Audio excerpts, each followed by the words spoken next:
കോടതിയുടെ പരിഗണനയിലാണ് തിരികെ എത്താം. ഇപ്പോൾ ശ്രീമതി ഭാഗ്യലക്ഷ്മി നമ്മോടൊപ്പം ചേരുന്നു. ശ്രീമതി ഭാഗ്യലക്ഷ്മി, ഈ ഹേമ കമ്മിറ്റി റിപ്പോർട്ട് പുറത്തു കാണില്ല എന്നുള്ളൊരു ആശങ്ക വീണ്ടും വന്നിരിക്കുകയാണ്. ഇപ്പോൾ നടി രഞ്ജിനി കോടതിയിൽ സമർപ്പിച്ച ഒരു ഹർജിയുടെ പേരിലാണ്. സർക്കാരിനെ സംബന്ധിച്ച് ഈ റിപ്പോർട്ട് ഇന്ന് പുറത്തുവിടുന്നതിൽ യാതൊരു നിയമപരമായോ സാങ്കേതികമായോ യാതൊരു തടസ്സങ്ങളുമില്ല. ഇത്തരത്തിൽ സർക്കാർ ഒരു തീരുമാനമെടുക്കേണ്ട കാര്യം എന്തായിരിക്കും? റിപ്പോർട്ട് പുറത്ത് കാണില്ല എന്ന് പൊതുസമൂഹത്തിനുള്ള ആശങ്ക ഉള്ളതുപോലെ പുറത്ത് വന്നാലുണ്ടാകുന്ന ഭവിഷ്യത്ത് എന്താണെന്ന് ഭയപ്പെടുന്ന കുറേ അധികം ഈ മൊഴി കൊടുത്ത സ്ത്രീകളുണ്ട്. അതാണ് ഞാൻ മനസ്സിലാക്കുന്നത്. കാരണം ഈ വിഷയവുമായി ബന്ധപ്പെട്ട് കുറേ അധികം സ്ത്രീകളുമായി ഞാൻ സംസാരിച്ചപ്പോൾ അവരൊക്കെ പറയുന്നത് ഞങ്ങൾക്കൊക്കെ ഭയമുണ്ട്, ഞങ്ങൾ കൊടുത്തത് തന്നെയാണോ വരുന്നത് എന്ന് ഞങ്ങൾക്ക് അറിയില്ല. ചിലർ സാമ്പത്തിക വിഷയങ്ങൾ മാത്രം കൊടുത്തവരുണ്ട്, ചിലർ സുരക്ഷിതമില്ലായ്മയെ കുറിച്ച് സംസാരിച്ചവരുണ്ട്, ചിലർ ഈ അവർക്ക് അവരോട് കാണിക്കുന്ന വേർതിരിവുകളെ കുറിച്ച് സംസാരിച്ചവരുണ്ട്. അപ്പം ഇതെല്ലാം വെറും ഒരു കാസ്റ്റിംഗ് കൗച്ച് എന്നുള്ള രീതിയിലേക്ക് ഈ ചർച്ച അല്ലെങ്കിൽ ഈ റിപ്പോർട്ട് പോകുമോ എന്നവർക്ക് പലർക്കും ഭയമുള്ളത് കൊണ്ട് അവർ പറയുന്നത് ഇനിയിപ്പോ ഇത് പുറത്ത് വന്നാലും ഞങ്ങളൊക്കെ പറയാത്ത കാര്യങ്ങൾ ഇതിലുണ്ടാവുമോ, അതുകൊണ്ട് ഞങ്ങൾക്കെല്ലാം ഇതിന്റെ കോപ്പി വേണം എന്ന് ഞങ്ങൾ ആവശ്യപ്പെടും എന്ന് പറയുമ്പോൾ സർക്കാരിന് പിന്നെ ഒന്നും ചെയ്യാൻ പറ്റില്ല. ഇവർക്ക് എല്ലാവർക്കും കോപ്പി കൊടുക്കേണ്ടി വരും. അവരിപ്പോ ഒരുമിച്ച് ഇത് പുറത്തു വിടരുത് എന്ന് പറഞ്ഞു കഴിഞ്ഞാൽ ഇത് പുറത്തു വിടാനും പറ്റില്ല. ശ്രീമതി ഭാഗ്യലക്ഷ്മി, അങ്ങനെ നോക്കുമ്പോൾ ഈ ജസ്റ്റിസ് ഹേമ കമ്മിറ്റി റിപ്പോർട്ടിനെ തന്നെ ഈ മൊഴി നൽകിയവർ സംശയിക്കുന്ന ഒരു സാഹചര്യത്തിലേക്കല്ലേ വരുന്നത്? ആ റിപ്പോർട്ടിന്റെ വസ്തുതാപരമായ കാര്യങ്ങളെ തള്ളിക്കളയുന്നു, അല്ലെങ്കിൽ വലിയൊരു ഭയം ഇവർക്ക് മുന്നിൽ ഉണ്ടാകുന്നു. ഈ റിപ്പോർട്ട് കോപ്പി നൽകി അവർ വായിച്ചാലും ഒരുപക്ഷെ ആരൊക്കെ ഒരുപാട് പേരുടെ മൊഴി എടുത്തിട്ടുണ്ടെന്നാണ് മനസ്സിലാക്കുന്നത്. അതിൽ ആരെങ്കിലും ഒക്കെ പരാതി നൽകിയാൽ ഈ റിപ്പോർട്ട് വെളിച്ചം കാണില്ലല്ലോ. വെളിച്ചം കാണില്ല. ഇതില് 62 സ്ത്രീകളാണ് മൊഴി കൊടുത്തിട്ടുള്ളത്. ഈ മലയാള സിനിമയിൽ 62 സ്ത്രീകളൊന്നും അല്ലല്ലോ. മലയാള സിനിമയിൽ ആയിരക്കണക്കിന് സ്ത്രീകൾ ജോലി ചെയ്യുന്നുണ്ട്. പക്ഷേ ഈ ഹേമ കമ്മിറ്റി തിരഞ്ഞെടുത്ത ഈ 62 പേരുടെ മൊഴികൾ മാത്രമാണ് എടുത്തിരിക്കുന്നത്. അതുകൊണ്ട് തന്നെ ഈ മൊഴി പൂർണ്ണമല്ല എന്നാണ് എന്റെ അഭിപ്രായം. എന്ന് മാത്രമല്ല, ഞങ്ങളുടെ സംഘടനയിൽ ഫെഫ്ക തൊഴിലാളി സംഘടനയിലെ ഒരുപാട് തൊഴിലാളികളായ സ്ത്രീകൾ തന്നെ പറയുന്നത് ഞങ്ങളൊന്നും വിളിച്ചൊന്നും ചോദിച്ചിട്ടില്ല എന്ന് പറയുന്നവരുമുണ്ട്.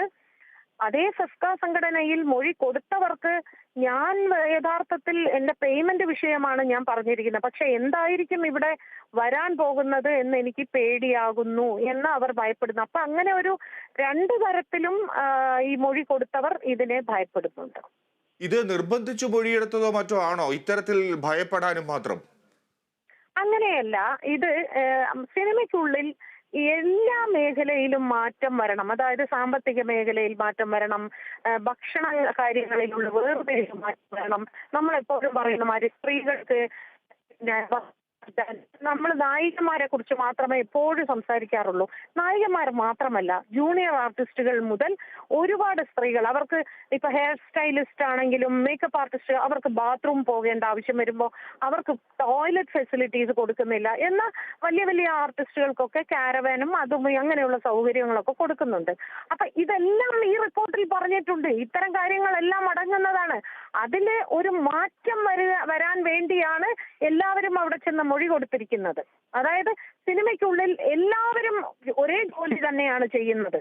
അവർക്ക് കാരവൻ കൊടുത്തോട്ടെ, ഞങ്ങൾക്ക് കാരവൻ വേണമെന്ന് പറയുന്നില്ല, പക്ഷേ ഞങ്ങൾക്ക് അടിസ്ഥാന സൗകര്യങ്ങൾ വേണം.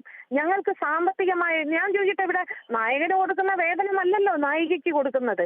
ആ നായികയ്ക്ക് കൊടുക്കുന്ന വേതനമല്ല ഒരു അമ്മ നടിക്ക് കൊടുക്കുന്നതല്ല ഒരു ചേച്ചിയായിട്ട്. അപ്പൊ ഇങ്ങനെയുള്ള ഒരു വ്യത്യാസം വരുന്നുണ്ട്. അപ്പൊ അതിനൊക്കെ ഒരു കൃത്യമായ ഒരു ചട്ടം ഇവിടെ കൊണ്ടുവരണം എന്നും, പിന്നെ അതുപോലെ രാത്രി കാലങ്ങളിൽ ജോലി കഴിഞ്ഞാൽ ജൂനിയർ ആർട്ടിസ്റ്റുകൾ ആണെങ്കിൽ പോലും അവരെ വീട്ടിൽ കൊണ്ടാക്കണം എന്നുള്ളൊരു നിയമം ഇവിടെ കൊണ്ടുവരണം. ഇതിനു വേണ്ടിയാണ് എല്ലാ സ്ത്രീകളും പോയിരിക്കുന്നത്. അതല്ലാതെ 5 കൊല്ലം മുമ്പോ 10 കൊല്ലം മുമ്പോ ഏതെങ്കിലും സ്ത്രീക്കെതിരെ എന്തെങ്കിലും രീതിയിലുള്ള ശാരീരികമായ അല്ലെങ്കിൽ ലൈംഗികപരമായിട്ടുള്ള ബുദ്ധിമുട്ടുകൾ ഉണ്ടായിട്ടുണ്ടെങ്കിൽ അതിപ്പോ റിപ്പോർട്ട് ഇവരുടെ മുമ്പാകെ പറഞ്ഞാൽ പോലും നിയമസാധുതയില്ലാത്തൊരു വിഷയമാണത്. അതെല്ലാവർക്കും അറിയാം. നിയമപരമായിട്ട് ആർക്കും ഇത് മൂവ് ചെയ്യാൻ പറ്റില്ലെന്ന് നന്നായിട്ട് അറിയാം. എന്തായാലും അപ്പൊ ഫെഫ്കയുടെ അത്തരം മറ്റും കാര്യം തീരുമാനം എന്താണ്? നിങ്ങളുടെ ആലോചന ഇക്കാര്യത്തിൽ എന്താണ്? അല്ലെങ്കിൽ താങ്കൾ വ്യക്തിപരമായി ഈ റിപ്പോർട്ടിന്റെ പുറത്തുവിടേണ്ട ആവശ്യമില്ല എന്ന് ചിന്തിക്കുന്നവരാണോ? ഇത് റിപ്പോർട്ട് പുറത്ത് വിടുക എന്ന് പറയുന്നത് റൈറ്റ്. ആദ്യം ഞങ്ങൾക്ക് ഇത് അതായത് ഈ മൊഴി കൊടുത്തിട്ടുള്ളവർ റൈറ്റ് മൊഴി കൊടുത്തിട്ടുള്ളവർ ആദ്യം ഈ റിപ്പോർട്ട് കോപ്പി വാങ്ങി അവർ പറഞ്ഞത് തന്നെയാണോ ഈ റിപ്പോർട്ടിൽ വന്നിരിക്കുന്നത് എന്ന് അറിയാനുള്ള അവകാശം ഈ 62 സ്ത്രീകൾക്കും ഉണ്ട്. അപ്പൊ ഈ ഇത്രയും പേര് ഒരുമിച്ച് വരികയാണെങ്കിൽ അത് എല്ലാവർക്കും കോപ്പി കൊടുത്തതിന് ശേഷം മാത്രമേ നടപ്പിലാക്കാൻ പറ്റുള്ളൂ. എന്തായാലും എനിക്കും അതിനെക്കുറിച്ച് ഒരു സംശയമുണ്ട്. ഇത്രയും പേർക്ക് ഒരു കോപ്പി കൊടുത്ത് അവരുടെ ഉറപ്പ് വാങ്ങി, അവരുടെ സമ്മതം വാങ്ങി, അവരുടെ ഒപ്പ് വാങ്ങി ഒരു കമ്മിറ്റി റിപ്പോർട്ട് പുറത്തുവിടാൻ ഒരു റിട്ടയർഡ് ജസ്റ്റിസ് തയ്യാറാക്കിയ അവരുടെ സമിതി, ശ്രീമതി മുതിർന്ന നടി ശ്രീമതി ശാരദയും IAS ഉദ്യോഗസ്ഥ അൽസലകുമാരിയും ഒക്കെ ചേർന്ന് തയ്യാറാക്കിയ ഒരു റിപ്പോർട്ടിനെ ഇങ്ങനെ ആശങ്കപ്പെടുകയും അല്ലെങ്കിൽ അത് വായിക്കാൻ വേണം എന്നൊക്കെ പറഞ്ഞ് അതിനെ പ്രതിസന്ധിയിലാക്കുകയും ചെയ്യേണ്ട കാര്യമുണ്ടോ എന്നുള്ളതാണ് എൻ്റെ ചോദ്യം. അല്ല, അത് ഓരോ വ്യക്തിയുടെയും സ്വകാര്യതയാണ്. അവർ ചിലപ്പോൾ ഇത് പുറത്ത് വിടില്ല എന്ന വാക്കിന്റെ ഒരു ഉറപ്പിന്റെ പേരിലായിരിക്കാം അവർ മൊഴി കൊടുത്തത്. അത് അവരുടെ അവകാശമല്ലേ. ഒരു സമിതിയെ നിയമിക്കുന്നത്, ശ്രീമതി ഭാഗ്യലക്ഷ്മി, ഒരു സമിതിയെ നിയമിക്കുന്നവർ അവർ അതിനെക്കുറിച്ച് പഠിച്ച് അന്വേഷിച്ച് നിരീക്ഷിച്ച് ഒരു റിപ്പോർട്ട് ഉണ്ടാക്കി അത് സർക്കാരിന് സമർപ്പിക്കാനാണ് ഒരു retired justice Hema committee report രൂപീകരിച്ചത് തന്നെ, കമ്മിറ്റി രൂപീകരിച്ചത് തന്നെ. ഈ മൊഴികെടുത്തവർക്ക് അത്ര അറിവില്ലായ്മയായിരുന്നു? മൊഴി എടുത്തവർക്ക് അറിവുണ്ടോ ഇല്ലയോ എന്നുള്ളതെല്ലാം, മൊഴി കൊടുത്ത പലരും ഇതിന്റെ ഗൗരവം മനസ്സിലാക്കിയില്ല എന്നുള്ളതാണ് ഒരു വിഷയം. രണ്ടാമത്, ഈ പറയുന്ന കമ്മിറ്റി രൂപീകരിക്കുമ്പോൾ പോലും അതിന്റെ നിയമസാധുത കുറച്ചുകൂടി അന്വേഷിച്ചതിന് ശേഷം അത് ചെയ്യണമായിരുന്നു എന്നെനിക്ക് ഒരു അഭിപ്രായമുണ്ട്. കാരണം ഇത് ഒരാൾക്കെതിരെ ഒരു ആരോപണം ഉന്നയിച്ചാൽ ആ ആരോപണത്തിന് സത്യമുണ്ടോ ഇല്ലയോ എന്നുള്ളതിന് വ്യക്തമായ ഒരു തെളിവ് വേണം. ആ തെളിവ് കൊടുക്കാൻ പറ്റാത്തിടത്തോളം കാലം ആ ആരോപണം വെറും ആരോപണമായി മാത്രമേ നിൽക്കുള്ളൂ. അങ്ങനെ വരുമ്പോൾ ആർക്കെതിരെയാണോ പറഞ്ഞത് അവർക്കെതിരെ, അതായത് ഇപ്പൊ ഞാനാണ് ഒരാൾക്കെതിരെ പറഞ്ഞെങ്കിൽ എനിക്കെതിരെ കേസെടുക്കാം. അപ്പൊ അതിന് അപ്പോ അതൊക്കെയാണ് ഇതിന്റെ ഏറ്റവും വലിയ. ഇതൊക്കെ ഇപ്പോഴാണ് പലരും മനസ്സിലാക്കുന്നത്.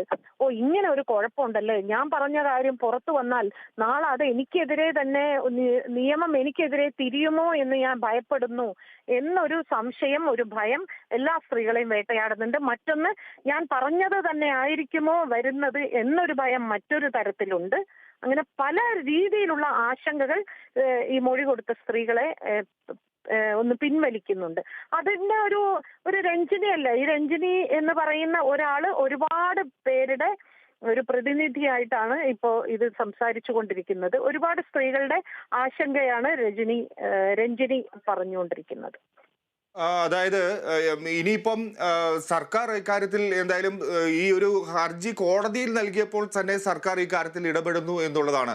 സർക്കാരിനെ സംബന്ധിച്ച് ഇത് ഒരിക്കലും പുറത്തു വരേണ്ട എന്നൊരു ചിന്താഗതിയും സർക്കാരിനുണ്ടോ? അല്ലെങ്കിൽ മറ്റുള്ളവരെ വേദനിപ്പിക്കാൻ തയ്യാറല്ല എന്നാണോ സർക്കാരും കണക്ക് കൂട്ടുന്നത്?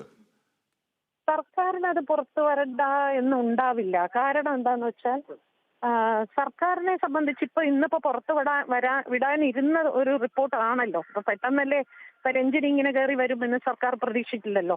അപ്പൊ ഒരുപക്ഷെ രഞ്ജിനി വന്നില്ലായിരുന്നുവെങ്കിൽ ഇത് പുറത്തു വരുമായിരുന്നല്ലോ. അതുകൊണ്ട് അതെനിക്ക് തോന്നുന്നില്ല സർക്കാരിന് അങ്ങനെ ഒരു ഇതുണ്ടായിരുന്നു, ഇത് ഒരിക്കലും പുറത്തു വിടില്ല എന്ന് അങ്ങനെ ഉണ്ടെന്ന് എനിക്ക് തോന്നുന്നില്ല. കാരണം ഇത്രയും പൈസ ചെലവാക്കി ഉണ്ടാക്കിയ ഒരു കമ്മിറ്റിയല്ലേ ഇത്. അപ്പൊ ആ കമ്മിറ്റിയുടെ റിപ്പോർട്ട് വെറുതെ പൂഴ്ത്തിവെക്കാനുള്ളതല്ല എന്നൊക്കെ മനസ്സിലാക്കാനുള്ള ഇതൊക്കെ ഉണ്ട്. പക്ഷെ എനിക്ക് തോന്നുന്ന ഇതാണ്, ഇതിന്റെ ഒരു നിയമസാധുത കുറച്ചുകൂടെ ആദ്യമേ ഗൗരവത്തിൽ കണ്ടിരുന്നെങ്കിൽ നന്നായിരുന്നു അങ്ങനെ തോന്നുകയാണ്. എന്തായാലും ഇതിലെ മറ്റുള്ളവർക്ക് വേദനയുണ്ടാക്കുന്ന അല്ലെങ്കിൽ വ്യക്തിപരമായി വിഷമമുണ്ടാക്കുന്ന വിവരങ്ങൾ, ആ ഭാഗങ്ങളൊക്കെ മാറ്റിയാണ് നിയമ നടപടിക്ക് ശേഷം അതൊക്കെ മാറ്റിയാണ് ഈ വിവരാവകാശ കമ്മീഷൻ ഇത് പുറത്തുവിടാൻ തീരുമാനിച്ചത് എന്നുള്ളത് യാഥാർത്ഥ്യമാണല്ലോ. എന്നിട്ടും ആ ഭാഗങ്ങൾ മാറ്റിയിട്ടാണ് പുറത്തുവിടാൻ തീരുമാനിച്ചത് എന്ന് പറയുന്നു. എന്നിട്ടും ആ റിപ്പോർട്ടിൽ വിശ്വാസ്യതയില്ലാതെ പോകുന്നത് എന്തുകൊണ്ടാണ് എന്ന് മനസ്സിലാകുന്നില്ല. അത് പറയുന്നതല്ലേ ഈ മൊഴി കൊടുത്ത സ്ത്രീകളൊക്കെ വളരെ സാധാരണ വിഭാഗത്തിൽ ജോലി ചെയ്യുന്നവരല്ലേ. അവർക്കൊക്കെ ഭയമുണ്ടാവുമല്ലോ. ഇവർക്ക് ഇതിന്റെ ഈ പറയുന്ന മാതിരി മൊഴി കൊടുത്ത ഒന്നോ രണ്ടോ പേർക്ക് ഇപ്പൊ ഈ പറയുന്ന ഇപ്പൊ രഞ്ജിനിക്ക് അതിന്റെ ഒരു കോപ്പി കൊടുത്താൽ രഞ്ജിനി പറയുന്നു ഞാനത് വായിച്ചു, അതിലൊന്നും ഇല്ല എന്ന് പറയുമ്പോൾ അത് ഓക്കെ, ശരിയായി. ഇത് ആരും കണ്ടിട്ടില്ല, മൊഴി പകർപ്പ് ആരും കണ്ടിട്ടില്ല. അപ്പൊ അത് എന്തായിരിക്കും എന്ന ഭയം വളരെ സാധാരണക്കാരായ സ്ത്രീകൾക്കൊക്കെ ഉണ്ടാവുമല്ലോ. എന്തായാലും എനിക്ക് തോന്നുന്നത്, ഞാൻ താങ്കളുമായി സംസാരിക്കുമ്പോൾ തോന്നുന്നത്, ഈ കമ്മിറ്റി റിപ്പോർട്ട് വന്നു കഴിഞ്ഞാൽ സിനിമാ മേഖലയിൽ കൂടുതൽ അസ്വസ്ഥതകൾ ഉണ്ടാകും എന്നാണ് മനസ്സിലാകുന്നത്. കാരണം ചെറിയ പ്രശ്നങ്ങൾ പോലും അവിടെ വലിയ പ്രശ്നങ്ങളായി മാറും. സിനിമാ മേഖലയിൽ തന്നെ വേറൊരു വിധത്തിൽ സിനിമയിലെ മേഖല ശുചീകരിക്കാൻ അല്ലെങ്കിൽ സംശുദ്ധമാക്കാൻ വേണ്ടി ചെയ്തത് സിനിമാ മേഖലയ്ക്ക് തിരിച്ചടിയാകും എന്ന് തോന്നുന്നു.